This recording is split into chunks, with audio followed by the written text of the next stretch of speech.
Երբ ոստիկանությունը մտավ Կարո Հայրապետյանի տուն 5 օր անց նրա հուղարկավորությունից, սենյակի անկյունում գտան փոշոտ տուփ, որի վրա գրված էր «Չբացել»։ Ներսում էր մագնիսաֆոնային ժապավեն առանց պիտակի։ Երբ այն միացրին, լսվեց ոչ թե այն ջութակիի ձայնը, որը երգեցնում էր հարսանիքները, այլ տղամարդու հառաչանքը, որը կրկնում էր մեկ անուն, անընդհատ։ Այդ ձայնագրությունը 30 տարի թաքցրել էին ընտանիքի անդամները։ Ինչու՞։ Ով էր այդ անունը, որը Կարոն արտասանում էր այնպես, կարծես խոստովանում էր մեղք։ Ինչու էր այդ ժապավենը պետք թաքցնել նույնիսկ նրա մահից հետո։ Եվ ամենակարևորը, ինչու էր Կարոն, երբ բոլորը պարում էին նրա երաժշտության տակ, գիշերները լալիս մենության մեջ։ Այսօր մենք կպատմենք այն պատմությունը, որը չգիտեր ոչ ոք։ Պատմությունը մարդու մասին, ով ստեղծեց երջանկության սաունդթրեքը միլիոնավոր հայկական ընտանիքների համար, բայց իր սեփական ցավը տարավ գերեզման։ Մենք խոսեցինք մարդկանց հետ, ովքեր տասնամյակներ լռել են վախից, ամոթից, կամ պարզապես, որովհետև ճշմարտությունը չափազանց ծանր էր։ Այժմ նրանք պատրաստ են խոսել։ 1970-րդ թվականների վերջը Երևանը շնչում էր Ռաբիզի ոսկե դարաշրջանով։ Յուրաքանչյուր հարսանիք, յուրաքանչյուր տոնակատարություն, յուրաքանչյուր ընտանեկան հավաքույթ ուներ իր սաունդթրեքը, եւ այդ սաունդթրեքի կենտրոնում կանգնած էր մի անուն՝ Կարո Հայրապետյան։ Նրա ջութակը չէր պարզապես նվագում, այն խոսում էր։ Երբ Կարոն վերցնում էր իր գործիքը, սրահներում լռություն էր տիրում։ Մարդիկ դադարեցնում էին պարելը, բաժակները մնում էին օդում կախված, եւ բոլորը լսում էին։ Բայց ինչու էր այդ ջութակը լալիս։ Ինչու էր յուրաքանչյուր մեղեդի, նույնիսկ ամենավառ հարսանեկան երգը հնչում այնպես, կարծես ներսից արտահոսում էր անտանելի ցավ։ Մարդիկ ասում էին. Կարոն նվագում է իր արյունով։ Ուրիշներն ավելացնում էին. նրա ջութակը գիտի ինչ-որ բան, ինչ մենք չգիտենք։ Եվ նրանք ճիշտ էին։ Կարո Հայրապետյանը ծնվել էր 1942 թվականին, Գյումրիում, երաժշտական ընտանիքում։ Նրա հայրը նվագում էր դափը, մայրը երգում էր ժողովրդական երգեր։ Երեխա Կարոն առաջին անգամ ջութակ վերցրեց 5 տարեկանում, եւ ըստ ընտանեկան լեգենդի, առաջին հնչյունից հետո մայրը լաց եղավ։ Ոչ թե ուրախությունից։ Նա հետո ասաց քրոջը. այդ երեխան նվագում է այնպես, կարծես արդեն տեսել է կյանքի ամբողջ ցավը։ 15 տարեկանում Կարոն արդեն նվագում էր հարսանիքներում։ 17-ում նրա անունը գիտեին ամբողջ Գյումրիում։ 20-ում նրան հրավիրում էին Երևան։ Նա արագ բարձրացավ, չափազանց արագ։ Եվ հենց այստեղ է սկսվում այն պատմությունը, որը տասնամյակներ թաքցրել են։ 1962 թվականին Կարոն ծանոթացավ մարդու, ով թողեց նրա ողջ կյանքը։ Այդ մարդը կոչվում էր Արամ Խաչատրյան։ Ոչ այն հայտնի կոմպոզիտորը։ Այս Արամ Խաչատրյանը էր Երևանի ամենահզոր երաժշտական պրոդյուսերը։ Մարդ, ով վերահսկում էր, թե ով կնվագի, ուր կնվագի եւ որքան կվաստակի։ Նա տեսավ երիտասարդ Կարոյին մի հարսանիքում եւ անմիջապես հասկացավ, սա ոսկե հավ է։ Արամը մոտեցավ Կարոյին հարսանիքից հետո։ Նա ժպտաց, գրկեց նրան, ասաց. «Որդիս, դու ծնված ես աստղ լինելու համար»։ Հետո հանեց թղթի մի կտոր եւ ասաց. «Ստորագրիր սա, եւ ես քեզ կդարձնեմ Հայաստանի ամենահայտնի ջուջութակահարը»։ Կարոն 20 տարեկան անփորձ երազող ստորագրեց։ Նա չկարդաց այն, ինչ գրված էր փոքր տառերով։ Նա չհարցրեց, թե ինչու պայմանագիրը 10 տարվա համար է։ Նա չհասկացավ, որ հենց նոր վաճառեց իր հոգին։ Այդ պայմանագրում գրված էր. Կարո Հայրապետյանը չի կարող նվագել առանց Արամ Խաչատրյանի թույլտվության։ Նա չի կարող մերժել ոչ մի հանդես։ Նա չի կարող պահանջել ավելի բարձր վարձատրություն։ Եվ ամենակարևորը, եթե նա խախտի պայմանագիրը, նա պետք է վճարի տուգանք 50,000 ռուբլի։ 1962 թվականին 50,000 ռուբլի ներգումար, որը պարզ ջութակահարը երբեք չէր կարող վաստակել։ Բայց Կարոն դեռ չգիտեր դա։ Նա երջանիկ էր։ Արամը սկսեց նրան տանել ամենահեղինակավոր հարսանիքները, ամենամեծ սրահները։ Կարոյի անունը հնչում էր ռադիոյում։ Նրա մասին գրում էին թերթերում։ Մարդիկ հերթ էին կանգնում, որ նա նվագի իրենց տոներում։ Եվ Արամը նստած էր ետևում հաշվելով փողը։ Կարոն վաստակում էր 100 ռուբլի երեկոյին։ Արամը վերցնում էր 80-ը։ Երբ Կարոն հարցրեց ինչու, Արամը պատասխանեց. որովհետև ես եմ քեզ դարձրել աստղ։ Առանց ինձ դու դեռ Գյումրիում կլինեիր, նվագելով 3 ռուբլիի դիմաց։ Եվ Կարոն լռեց, որովհետև Արամը ճիշտ էր, բայց ամենավատը դեռ առաջ էր։ 1965 թվականին Կարոն ծանոթացավ Լուսինեի։ Նա երգում էր ժողովրդական երգեր, ուներ ձայն, որը կարող էր ճեղքել սիրտը։ Նրանք հանդիպեցին մի համերգից հետո, եւ Կարոն անմիջապես սիրահարվեց։ Լուսինեն էր առաջին կինը, ով նայեց նրան ոչ թե որպես աստղի, այլ որպես մարդու։ Նա տեսավ նրա հոգնած աչքերը, նրա դողացող ձեռքերը հանդեսներից հետո, նրա լռությունը, երբ բոլորը ծափահարում էին։ Նրանք սկսեցին հանդիպել գաղտնի։ Ինչու գաղտնի։ Որովհետև Արամ Խաչատրյանը արգելել էր Կարոյին ամուսնանալ։ Այո, դուք ճիշտ լսեցիք։ Պայմանագրի մեջ կար կետ, որը ասում էր. արտիստը չի կարող ամուսնանալ առանց պրոդյուսերի համաձայնության։ Արամը բացատրեց. ամուսնացած տղամարդը կորցնում է իր հրապույրը, կանայք ուզում են երազել քո մասին, ոչ թե տեսնել քեզ օղի հետ։ Կարոն եւ Լուսինեն հանդիպում էին գիշերները, Հրազդանի ափին, որտեղ ոչ ոք չէր ճանաչում նրանց։ Նրանք նստում էին ժամերով, եւ Կարոն նվագում էր միայն նրա համար։ Լուսինեն հետո ասաց իր ընկերուհուն. երբ նա նվագում էր ինձ համար, ջութակը չէր լալիս, այն երգում էր։ Բայց երջանկությունը երկար չտևեց։ Մի գիշեր 1966 թվականի ամռանը Արամ Խաչատրյանը պատահաբար տեսավ Կարոյին եւ Լուսինեին միասին։ Նա ոչինչ չասաց այդ գիշեր, բայց հաջորդ օրը նա կանչեց Կարոյին իր գրասենյակ։ Ինչ որ տեղի ունեցավ այդ գրասենյակում, Կարոն երբեք չպատմեց ոչ ոքի։ Բայց երբ նա դուրս եկավ, նրա դեմքը սպիտակ էր եւ ձեռքերը դողում էին։ Այդ երեկո նա չգնաց Լուսինեի մոտ, նա չզանգահարեց նրան։ Եվ երբ Լուսինեն եկավ նրա տուն, Կարոն ասաց միայն 3 բառ. մենք չենք կարող։ Լուսինեն լաց եղավ, աղաչեց, հարցրեց. ինչու։ Կարոն չպատասխանեց։ Նա պարզապես կանգնած էր նայելով պատին, եւ արցունքները լուռ հոսում էին նրա դեմքով։ Լուսինեն վերջապես հեռացավ։ Նա երբեք չիմացավ ճշմարտությունը, բայց մենք գտանք մարդուն, ով գիտեր։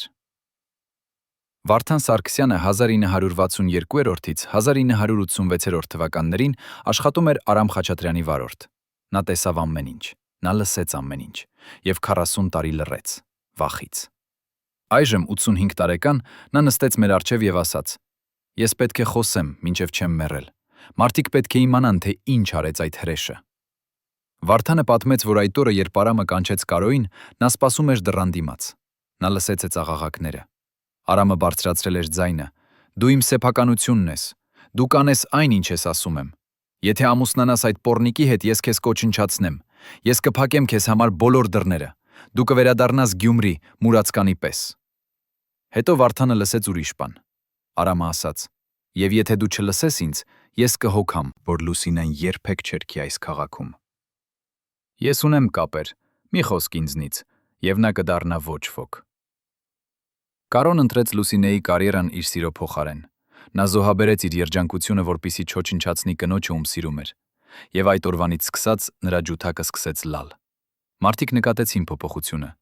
Կարոյի նվագը դարձավ ավելի խորը, ավելի ցավոտ, ավելի անմարդկային։ Երբ նա նվագում էր հարսանիքներում, հարսները լաց էին լինում, առանց հասկանալու ինչու։ Փեսաները զգում էին անհանգստություն, կարծես ինչ-որ մեկը նրանց նախազգուշացնում էր։ Բայց բոլորը շարունակում էին պատվիրել Կարո Հայրապետյանին, որովհետև նա էր լավագույնը։ Արամ Խաչատրյանը շարունակեց շահագործել նրան։ Կարոն նվագում էր 7 օր շաբաթը, երբեմն 3 հարսանիք մեկ օրում։ Նա վաստակում էր հազարավոր ռուբլիներ, բայց տանը տեսնում էր միայն հարյուրները։ Նա հագնում էր հիմր հին կոստյում, բայց Արամը քշում էր նոր Վոլգա։ Կարոն ապրում էր երկսենյականոց բնակարանում, բայց Արամը կառուցեց վիլլա Սևանի ափին։ Եվ Կարոն չէր կարող փախչել։ Պայմանագիրը դեռ ուժի մեջ էր։ Նա փորձեց մի անգամ, 1969 թվականին։ Նա գնաց իրավաբանի մոտ, ցույց տվեց պայմանագիրը։ Իրավաբանը կարդաց եւ ասաց. ես ցավում եմ, սա իրավաբանորեն վավեր է։ Դուք ստորագրել եք, եթե խախտեք, նա կարող է ձեզ դատի տալ եւ վերցնել ամեն ինչ, ինչ ունեք։ Կարոն դուրս եկավ այդ գրասենյակից եւ քայլեց ժամերով Երևանի փողոցներով։ Մարդիկ ճանաչում էին նրան, ծափահարում, բայց նա չէր լսում։ Նա մտածում էր մի բանի մասին. ինչպես է հնարավոր, որ մարդը, ով ստեղծում է երջանկություն ուրիշների համար, ինքը չունի իրավունք երջանիկ լինելու։ Այդ գիշեր նա վերցրեց իր ջութակը եւ նվագեց մինչեւ առավոտ։ Հարևանները լսեցին եւ հետո ասացին. այն հնչում էր ոչ թե որպես երաժշտություն, այլ որպես աղերս։ Կարծես նա աղաչում էր Աստծուն ազատել իրեն։ Բայց Աստված լռեց։ 1970 թվականին Լուսինեն ամուսնացավ։ Կարոն իմացավ դա թերթից։ Նա տեսավ լուսանկարը։ Լուսինեն սպիտակ զգեստով ժպտում է, բայց աչքերը դատարկ են։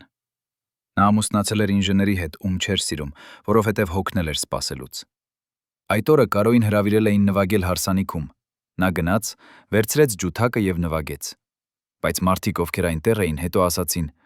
այդ օրը Կարոյի ջութակը չէր լալիս, այն ճչում էր։ Հարսանիքը վերջացավ շուտ։ Մարդիկ զգացին անհանգստություն եւ սկսեցին հեռանալ։ Փեսան բողոքեց Արամին. «Ձեր ջութակահարը փչացրեց մեր տոնը»։ Արամը պատժեց Կարոյին։ Նա չտվեց նրան աշխատանք 2 ամիս։ 2 ամիս Կարոն նստեց տանը, առանց եկամտի, առանց նպատակի։ Նա նիհարեց, դադարեցրեց սափրվելը, դադարեցրեց խոսելը։ Նրա քույրը Արփինեն փորձեց օգնել, բայց Կարոն մերժեց։ Նա ասաց միայն. «Ես արդեն մեռած եմ, պարզապես դեռ շնչում եմ»։ 2 ամսից հետո Արամը կանչեց նրան եւ ասաց. «Պատրաստ ես լսել ինձ»։ Կարոն գլուխ տվեց։ Արամը ժպտաց. «Լավ, վաղը ունենք հարսանիք։ Եվ դու կնվագես այնպես, որ բոլորը պարեն։ Ոչ լաց, ոչ ճիչ, հասկացած»։ Կարոն հասկացավ։ Նա սովորեց ինչպես ծածկել ցավը։ Նա սովորեց ինչպես ժպտալ, երբ ներսից մահանում էր։ Նա դարձավ դերասան, նվագելով երջանկություն, որը երբեք չէր զգացել։ Եվ մարդիկ սիրեցին նրան ավելի շատ։ Նրա որը նա նվագում էր արյունի կաթիլ նրա հոգուց։ Նրանք չգիտեին, որ երբ Կարոն նվագում էր Կոչարին կամ Շալախոն, նա մտքում տեսնում էր Լուսինեի դեմքը եւ հարցում էր ինքն իրեն. արդյոք արժեր։ Բայց ամենավատ մասը դեռ չէր եկել։ 1974 թվականին Կարոն պատահաբար հանդիպեց Լուսինեին փողոցում։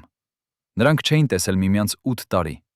Լուսինեն կանգ առավ, նայեց նրան, եւ Կարոն տեսավ, որ նրա աչքերում նույն ցավն է, ինչ իր մեջ։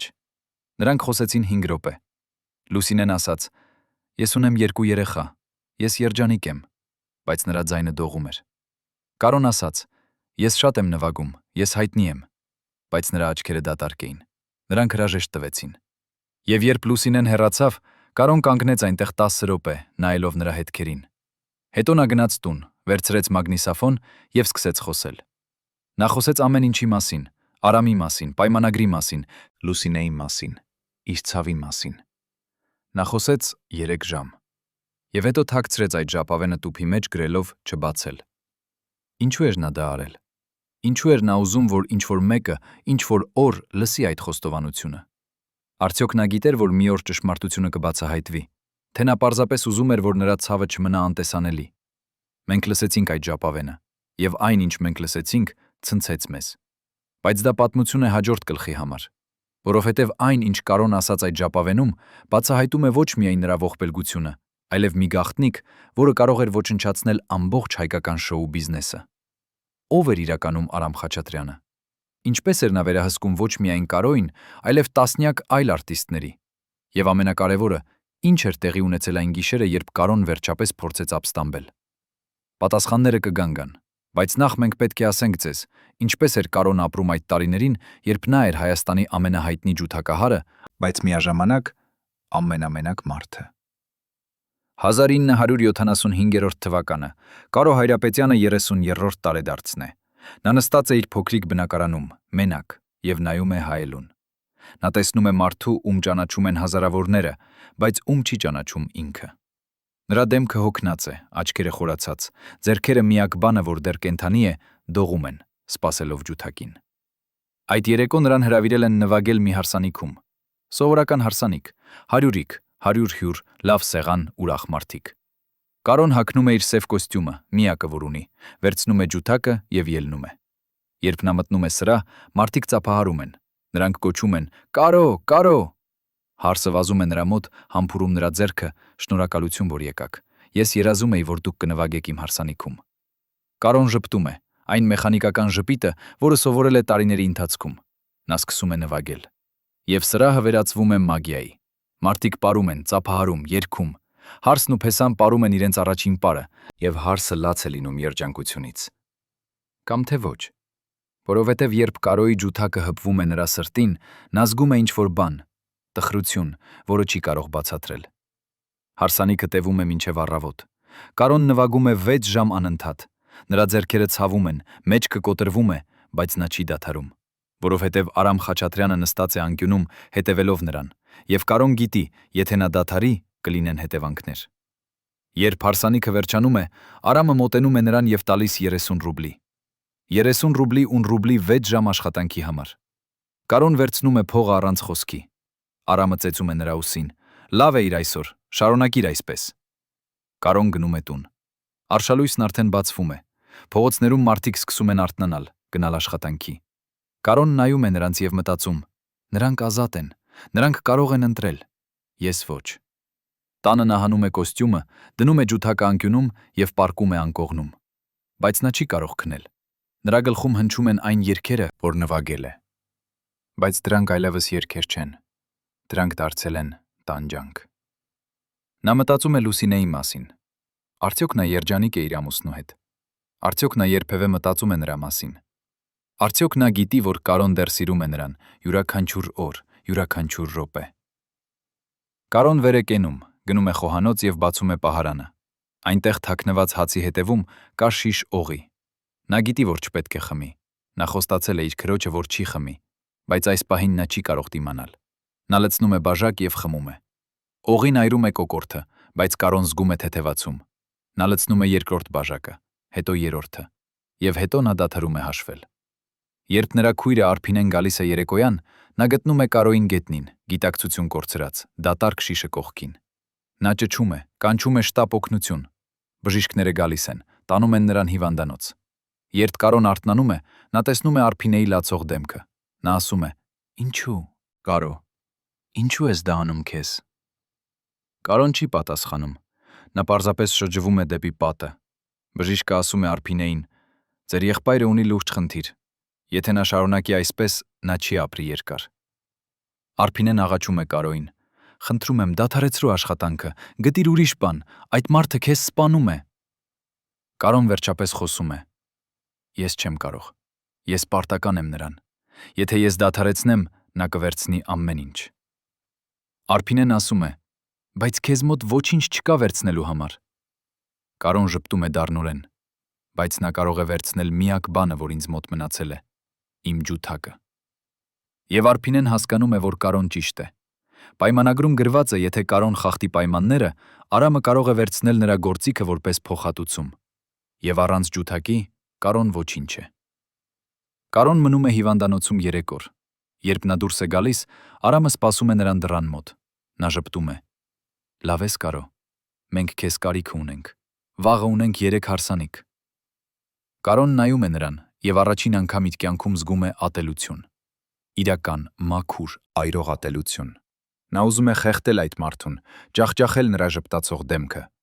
Բայց փոխարենը նա ասում է. «Լավ, ես կգամ»։ Եվ նա գնում է, որովհետև նա չունի ընտրություն։ Բայց այդ գիշեր, երբ Կարոն տուն է վերադառնում, նա անում է ինչ-որ բան, ինչ երբեք չէր արել։ Նա վերցնում է թուղթ եւ գրիչ եւ սկսում է գրել։ Նա գրում է նամակ, ուղղված ոչ ոքին եւ բոլորին միաժամանակ։ Նա գրում է իր ցավի, իր բանտարկության, իր կորած սիրո մասին։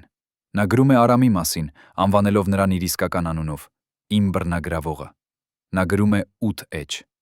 Երբ վերջացնում է, նա կարդում է այն եւ հասկանում, որ սա է առաջին անգամը, երբ նա ճշմարիտ է եղել տարիներ շարունակ։ Նա ծալում է նամակը, դնում է ծրարի մեջ եւ թաքցնում է իր ջութակի տուփի տակ։ Ինչու էր նա դա արել։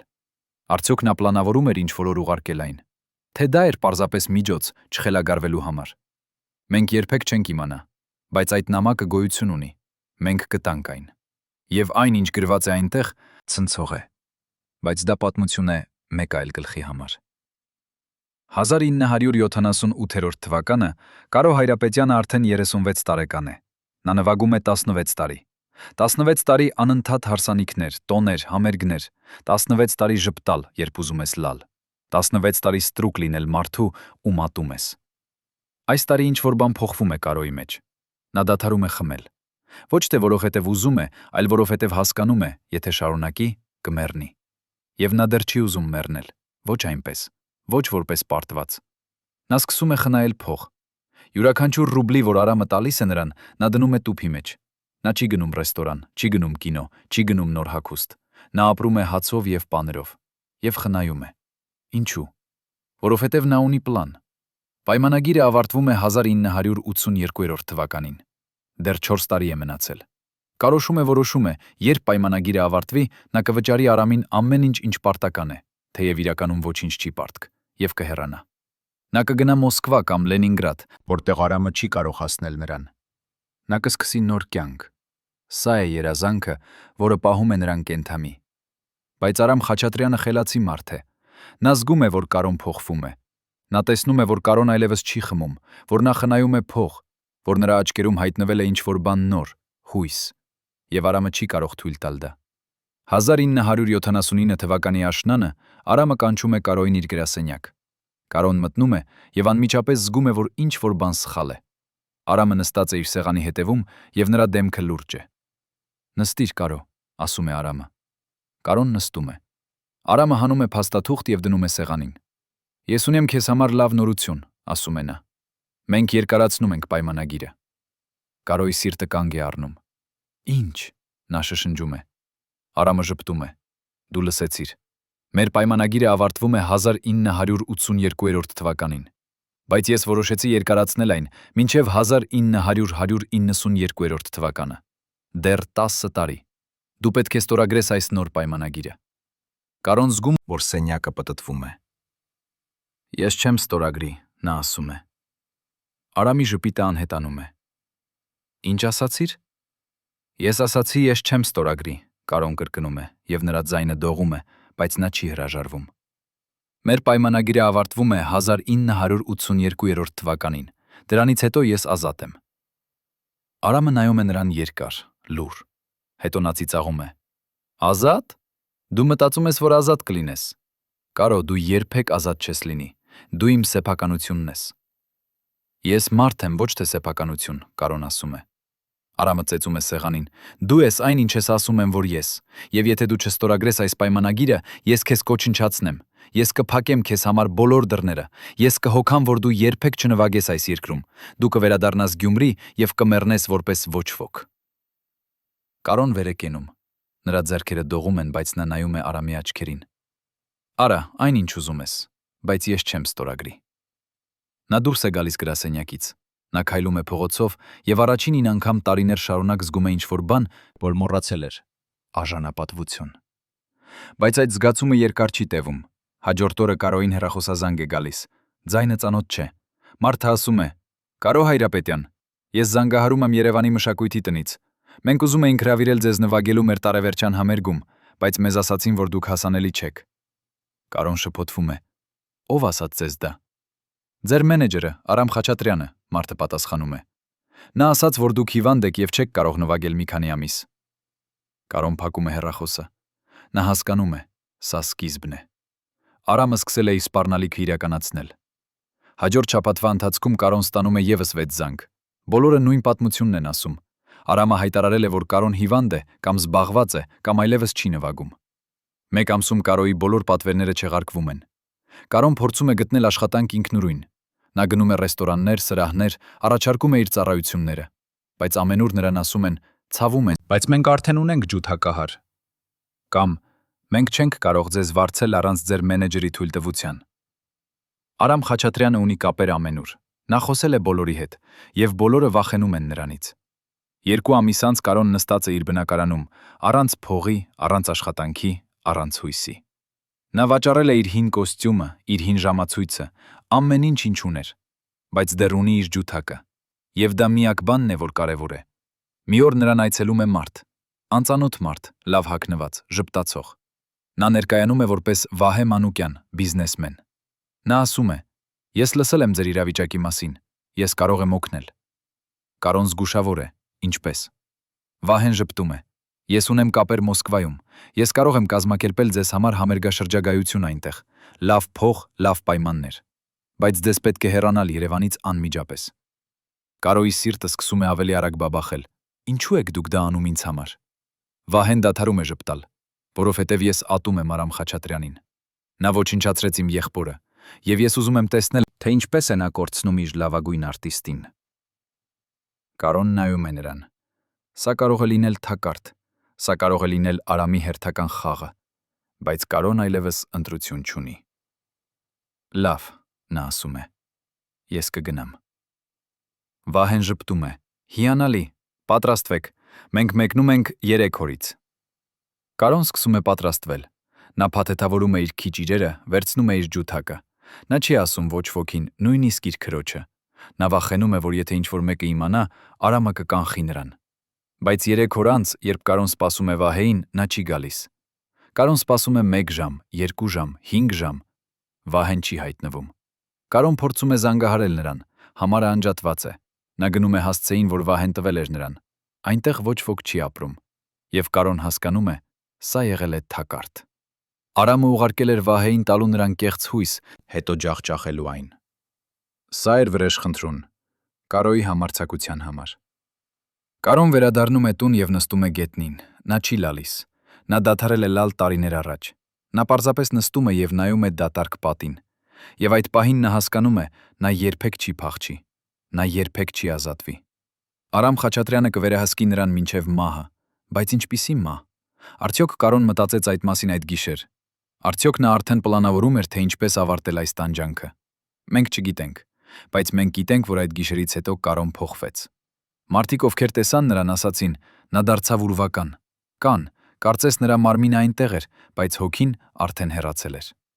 Եվ նրա ջութակը, այդ ջութակը, որը երգեցնում էր հարսանիքները, սկսեց հնչել այնպես, որ մարդիկ դադարեցին պարելը եւ սկսեցին լալ։ Ինչու էր լալիս Կարո Հայրապետյանի ջութակը։ Այժմ մենք գիտենք պատասխանը։ Այն լալիս էր, որովհետև նրա տերը մեռնում էր ներսից, յուրաքանչյուր օր, յուրաքանչյուր նոտայով, վուվ, յուրաքանչյուր ստիպված ժպիտով։ Բայց պատմությունը դեռ չի ավարտվել, որովհետև 1980-րդ թվականներին տեղի ունեցավ ինչ-որ բան, որը փոխեց ամեն ինչ, ինչ-որ բան, որը տվեց Կարոյին վերջին հնարավորությունը ազատության համար, կամ վերջին հարվածը, որը վերջապես կոտրեց նրան։ Այդ պատմությունը կպատմենք հաջորդ գլխում, բայց նախ մենք պետք է նախազգուշացնենք ձեզ։ Այն, ինչ դուք լսելու եք, կցնցի ձեզ, որովհետև ճշմարտությունը Կարո Հայրապետյանի մասին ավելի մութ է, քան ցանկացած մեկը երբևէ պատկերացրել է։ 1981 թվականի ձմեռը։ Երևանի Սանդունով սաունայի 5-րդ համարի դռները փակ էին արտաքին աշխարհի համար։ Ներսում, գոլորշու եւ օղու ծանր մթնոլորտում նստած էին 5 մարդիկ, մերկ, քրտնած, իշխանության գագաթնակետում։ Մշակույթի նախարար Գրիգորյանը, կենտրոնական շուկայի տնօրեն Պետրոսյանը, մարդ ում անունը երբեք չեն արտասանում բարձր, բայց բոլորը գիտեն որպես Մոսկովյան Գևորգ, եւ Արամ Խաչատրյանը։ 5-րդը Կարո Հայրապետյանն էր։ Այո, ճիշտ լսեցիք։ Այն մարդը, ով երգեցնում էր հարսանիքները, նստած էր այնտեղ, որտեղ որոշվում էր, թե ով կգնա Եվրատեսիլ, ով կստանա պետական մրցանակ եւ ով կանհետանա առանց հետքի։ Բայց Կարոն այնտեղ չէր որպես հավասար։ Նա այնտեղ էր որպես ծառը, որին ցուցադրում էին որպես ապացույց Արամի իշխանության։ Տեսեք, ասում էր Արամը մյուսներին, նույնիսկ Հայաստանի ամենահայտնի ջութակահարը ինձ է ենթարկվում։ Եվ այդ գիշեր, այդ գոլորշու մեջ Կարոն լսեց խոսակցություն, որը փոխեց ամեն ինչ։ Նախարարը ասաց. «Մեզ պետք է մարդ, ով կներկայացնի Հայաստանը Մոսկվայի փառատոնում»։ Արամը անմիջապես պատասխանեց. «Կարոն կգնա»։ Բայց Մոսկովյան Գևորգը ծիծաղեց. «Այդ ալկոհոլիկը, նա կամաչեցնի մեզ»։ Եվ Կարոն նստած անկյունում հասկացավ. նույնիսկ այս մարդիկ, ովքեր վերահսկում էին ամեն ինչ, տեսնում էին նրան որպես կոտրված խաղալիք։ Ինչու էր Արամը պահում նրան այնտեղ, ոչ թե որպես գործընկեր, այլ որպես ցուցանմուշ իր իշխանության։ Եվ ինչու էր Կարոն, մարդը, ով ստեղծել էր երաժշտություն միլիոնների համար, նստած մերկ եւ խոնարհված այն մարդկանց առջև, ովքեր երբեք չէին նվագել նույնիսկ մեկ նոտա։ Երբ սաունան դատարկվեց եւ Կարոն մնաց մենակ հագնվելու, նա նայեց հայելուն։ 40-ամյա տղամարդ, նիհար, ծեր երևույթով, աչքերը խորացած։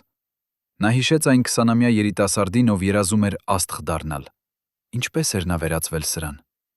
Նա հագավ իր հին կոստյումը, միակը որ ուներ, եւ դուրս եկավ ցուրտ գիշեր։ Փողոցում ձյուն էր տեղում։ Կարոն քայլեց երկար, առանց նպատակի, մինչև գտավ իրեն հրազդանի ափին, այն տեղը, որտեղ տարիներ առաջ հանդիպում էր Լուսինեի հետ։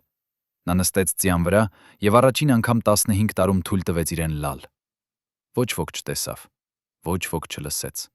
Միայն գետը, որը հոսում էր անտարբեր, եւ ձյունը, որը ծածկում էր նրա հետքերը։ Այդ գիշեր Կարոն կայացրեց որոշում։ Նա չէր ստորագրի նոր պայմանագիրը, նույնիսկ եթե դա նշանակում էր մահ, որովհետև ապրել այսպես արդեն մահ էր։ Բայց արդյոք նա գիտեր, թե ինչ գին կվճարի այդ որոշման համար։ Հաջորդ օրը Կարոն չգնաց Արամի մոտ։ Նա մնաց տանը, անջատեց հեռախոսը եւ նստեց իր ջութակի հետ։ Նա նվագեց ամբողջ օրը, ոչ հարսանեկան երգեր, ոչ ռաբիս, այլ այն մեղեդիները, որ ինքը ստեղծել էր տարիներ առաջ, երբ դեռ հավատում էր երազանքներին։ Հարևանները լսեցին եւ զարմացան։ Մեկը հետո ասաց. «Այդ օրը Կարոյի ջութակը հնչում էր այնպես, կարծես հրաժեշտ էր տալիս աշխարհին»։ Երեկոյան դուռը բախվեց, Կարոն բացեց։ Արամ Խաչատրյանը կանգնած էր շեմին, դեմքը կարմիր բարկությունից։ Ինչու չեկար, նա գոռաց։ Մենք ունեինք 3 հարսանիք, մարդիկ սպասում էին քեզ։ Կարոն նայեց նրան հանգիստ։ Ես այլևս չեմ գալիս։ Արամը մտավ ներս փակեց դուռը։ Այն ինչ տեղի ունեցավ հաջորդ 10 րոպեում, Կարոն երբեք չպատմեց ամբողջությամբ, բայց հարևանները լսեցին աղաղակները, կոտրվող իրերի ձայները եւ հետո լռություն։ Երբ Արամը դուրս եկավ, նրա ձեռքերը դողում էին։ Երբ Կարոյի քույրը Արփինեն եկավ մի ժամ անց, նա գտավ Կարոյին գետնին, դեմքը կապտած, շրթունքը ճեղքված։ Բայց ամենավատը չէր ֆիզիկական վնասվածքը։ Ամենավատը Կարոյի ջութակը կոտրված էր, տրված էր։ Արամը կոտրել էր այն ծնկի վրա եւ թողել էր կտորները Կարոյի կողքին։ Արփինեն ճչաց. «Ինչ արեց նա քեզ»։ Կարոն նայեց քրոջը եւ շշնջաց. «Նա սպանեց ինձ»։ Ոչ թե ֆիզիկապես, այլ հոգեպես, որովհետև առանց ջութակի Կարո Հայրապետյանը ոչինչ էր։ Հաջորդ 3 ամիսը Կարոն ապրեց որպես ուրվական։ Նա չէր դուրս գալիս տնից, չէր պատասխանում դռանը, չէր ուտում։ Արփինեն փորձեց օգնել, բերեց ուտելիք, փող, բայց Կարոն մերժեց ամեն ինչ։ Նա նստում էր անկյունում եւ նայում էր կոտրված ջութակի կտորներին։ Մարդիկ սկսեցին խոսել։ Կարո Հայրապետյանը խելագարվել է, ասում էին նրանք։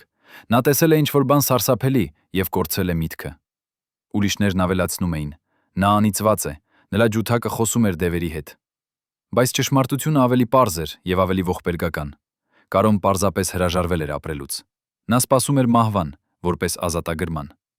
Բայց մահը չէր գալիս։ 1982 թվականի գարնանը տեղի ունեցավ ինչ-որ բան անսպասելի։ Կարոյի դուռը բախեց ծանոթ ձայն։ «Կարո, բացիր, ես եմ Վարդանը»։ Վարդան Սարգսյանը, Արամի նախկին վարորդը, այն մարդ, ով տեսել էր ամեն ինչ։ Կարոն բացեց դուռը, Վարդանը մտավ եւ դրեց սեղանին ինչ-որ բան, փաթաթված գործիք։ «Բացիր», նա ասաց։ Կարոն բացեց։ Ներսում էր ջութակ, ոչ նոր, ոչ թանկարժեք, բայց ամբողջական եւ նվագելի։ «Ես լսեցի, թե ինչ արեց այդ անասունը», Վարդանը ասաց։ «Ես խնայել եմ 6 ամիս, որ գնեմ քեզ սա։ Դա ոչինչ չէ համեմատած քո հինի հետ, բայց դու կարող ես նվագել»։ Կարոն նայեց ջութակին, հետո Վարդանին։ Առաջին անգամ ամիսներ շարունակ նրա աչքերում հայտնվեց ինչ-որ բան, շնորհակալություն, հույս, կյանք։ Նա վերցրեց ջութակը դողացող ձեռքերով եւ դրեց ուսին։ Առաջին հնչյունը, որ նա արձակեց, ստիպեց Վարդանին լաց լինել։ Այն հնչում էր այնպես, կարծես հոգի էր վերադառնում մարմին։ Կարոն նվագեց 10 րոպե, առանց դադարի, առանց խոսքի։ Երբ ավարտեց, նա ասաց Վարդանին. «Ինչու ես դա արեցիր ինձ համար»։ Վարդանը պատասխանեց. «Որովհետև ես տեսա, թե ինչպես է այդ մարդը քեզ ոչնչացրել տարիներ շարունակ, եւ ես չեմ կարող ավելի լռել»։ Այդ օրը Վարդանը պատմեց Կարոյին ամեն ինչ, բոլոր այն գաղտնիքները, որ տեսել էր Արամի վարորդ աշխատելիս։ Նա պատմեց, թե ինչպես էր Արամը շահագործում տասնյակ արտիստների, ինչպես էր նա կաշառում պաշտոնյաներին, ինչպես էր նա սպառնում նրանց, ովքեր համարձակվում էին ապստամբել։ Եվ ամենակարևորը, նա պատմեց, որ Արամը վախենում էր։ Նա վախենում էր, որ մի օր նրա զոհերից մեկը կխոսի եւ ամբողջ նրա կեղտոտ կայսրությունը կքանդվի։ Կարոն լսեց ամեն ինչ լռությամբ։ Հետո նա հարցրեց. «Ինչու ես ինձ պատմում սա այժմ»։ Վարդանը նայեց նրան. «Որովհետև ժամանակը եկել է։ Արամը հիվանդ է։ Դրան մնացել է մի քանի տարի, եւ նախքան նա մեռնելը, մարդիկ պետք է իմանան ճշմարտությունը»։ Կարոն զգաց ինչ-որ բան, ոչ ուրախություն, ոչ վրեժխնդրություն, այլ պարզապես հանգստություն։ Գիտելիքը, որ նրա տանջողը մահկանացու էր, տվեց նրան ուժ շարունակելու։ Բայց արդյոք դա բավարար էր։ Արդյոք Կարոն կարող էր վերադառնալ կյանքին այն ամենից հետո, ինչ կորցրել էր։ Հաջորդ օրը Կարոն արեց ինչ-որ բան, ինչ չէր արել տարիներ շարունակ։ Նա լողացավ, սափրվեց, հագավ մաքուր հագուստ։ Նա վերցրեց Վարդանի նվիրած ջութակը եւ գնաց փողոց։ Նա չգիտեր, թե ուր է գնում, բայց ոտքերը տարան նրան հանրապետության հրապարակ։ Այնտեղ, մարդկանց հոսքի մեջ, նա կանգ առավ անկյունում եւ սկսեց նվագել։ Առաջին անգամ իր կյանքում նա նվագում էր փողոցում, ոչ հարսանիքում, ոչ համերգասրահում, այլ պարզապես մարդկանց համար, ովքեր անցնում էին կողքով։ Մարդիկ կանգ առան։ Նրանք ճանաչեցին նրան։ «Սա Կարո Հայրապետյանն է», շշնջում էին նրանք։ Ինչու է նա նվագում փողոցում։ Բայց երբ նրանք լսեցին երաժշտությունը, նրանք դադարեցին հարցնել։ Կարոն նվագում էր այնպես, ինչպես երբեք չէր նվագել։ Ոչ հարսանեկան երգեր, ոչ ռաբիզ, այլ մեղեդիներ, որ բխում էին նրա հոգուց, ցավ, հույս, սեր, կորուստ։ Մարդիկ լսում էին եւ լաց էին լինում, առանց հասկանալու ինչու։ Մի ծեր կին մոտեցավ եւ դրեց նրա ոտքերի մոտ 5 ռուբլի, հետո ուրիշը, հետո եւս մեկը։ Երբ Կարոն ավարտեց, նրա առջև կուտակված էր փոքրիկ կույտ փող եւ ծաղիկներ։ Նա նայեց դրանց եւ հասկացավ. սա էր իրական ազատությունը։ Ոչ փող, ոչ փառք, այլ հնարավորությունը նվագելու այն, ինչ զգում ես, այն մարդկանց համար, ովքեր իսկապես լսում են։ Բայց այդ պահին նա զգաց ձեռք իր ուսին, նա շրջվեց։ Արամ Խաչատրյանը կանգնած էր նրա հետևում։ Արամի դեմքը սպիտակ էր, ոչ բարկությունից, այլ ինչ-որ այլ բանից, վախ, հիվանդություն, թուլություն։ Նա նայեց Կարոյին եւ ասաց. «Ինչ ես անում»։ Կարոն պատասխանեց հանգիստ. «Ես նվագում եմ»։ Արամը նայեց շուրջը, մարդկանց, ովքեր դեռ կանգնած էին փողը գետնին։ Նա հասկացավ. Կարոն այլևս նրան չէր պատկանում։ «Դու չես կարող», Արամը սկսեց, բայց ձայնը կոտրվեց։ Նա հազեց, խորը, ցավոտ հազ, որը ստիպեց նրան կրկնակնել։ Մարդիկ նայեցին նրան տարօրինակ։ Կարոն տեսավ. Վարդանը ճիշտ էր ասել։ Արամը հիվանդ էր, շատ հիվանդ։ Արամը փորձեց ուղղվել, բայց ոտքերը չկրեցին նրան։ Նա սայթաքեց եւ Կարոն բռնեց նրան։ Մի վայրկյան նրանք կանգնեցին այնպես, նախկին տերը եւ նախկին ստրուկը, եւ Կարոն զգաց ինչ-որ բան անսպասելի, ոչ ատելություն, ոչ վրեժխնդրություն, այլ ցավ։ Ցավ այս մարդու համար, ով ծախսել էր իր կյանքը վերահսկելու ուրիշներին, բայց երբեք չէր ունեցել իրական իշխանություն իր սեփական ճակատագրի վրա։ Արամը հեռացավ առանց խոսքի, եւ Կարոն գիտեր, սա էր վերջը։ Ոչ դրամատիկ, ոչ բռնի, այլ պարզապես վերջ։ Նրանց պատմությունը ավարտվել էր, բայց Կարոյի պատմությունը ոչ։ Որովհետև այդ օրվանից սկսած Կարոն սկսեց նվագել փողոցներում յուրաքանչյուր օր։ Մարդիկ գալիս էին լսելու նրան ոչ որպես աստղի, այլ որպես մարդու, ով խոսում էր նրանց հոգու հետ։ Եվ դանդաղ, շատ դանդաղ, Կարոն սկսեց բուժվել։ Բայց արդյոք նա երբևէ ամբողջովին բուժվեց։ Արդյոք նա երբևէ ներեց Արամին։ Արդյոք նա երբևէ գտավ այն երջանկությունը, որ կորցրել էր Լուսինեի հետ։ 1984 թվականին Կարո Հայրապետյանը ստացավ նամակ։ Ուղարկողի անունը չկար, բայց ներսում էր մի նամակ, գրված կնոջ ձեռագրով։ Կարոն բացեց դողացող ձեռքերով։ Նամակը սկսվում էր «Սիրելի Կարո»։ Նա անմիջապես ճանաչեց ձեռագիրը։ Լուսինեն էր։ Նամակում նա գրում էր. «Ես լսեցի, որ դու նվագում ես փողոցներում։ Ես եկա մի օր եւ կանգնեցի հեռվից։ Ես լսեցի քո ջութակը եւ այն դեռ լալիս էր։ Բայց այս անգամ ես հասկացա, այն լալիս էր ոչ թե ինձ համար, այլ մեզ բոլորի համար։ Բոլոր այն մարդկանց համար, ովքեր կորցրել են իրենց երազանքները, իրենց սերը, իրենց ազատությունը։ Ես ուզում էի մոտենալ քեզ, բայց վախեցա։ Ես ամուսնացած եմ, ունեմ երեխաներ, ունեմ կյանք, որը կառուցել եմ,